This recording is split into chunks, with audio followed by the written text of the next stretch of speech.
اور توبہ کے حوالہ سے ایک بات یہ بھی ذہن نشین رہے، اور بڑی یہ خاص اور اہم بات ہے، اگر حقوق اللہ کے معاملے میں کوئی بات ہے،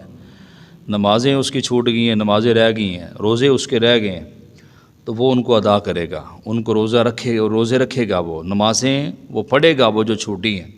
اللہ کی بارگاہ میں توبہ استغفار کرے گا۔ اور حقوق العباد کے معاملے میں اگر کسی کی انسلٹ کی ہے، اگر کسی کے اوپر ظلم کیا ہے، سب کے سامنے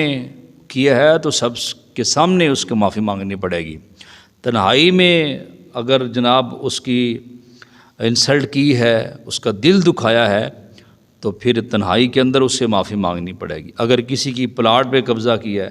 کسی کے پیسوں پہ قبضہ کیا ہے، تو جب تک وہ واپس ادا نہیں کیے جائیں گے، اس وقت تک آپ چاہے 100 حجیں بھی کر لیں، وہ معافی نہیں ہوگی، وہ واپس پلٹانے پڑیں گے،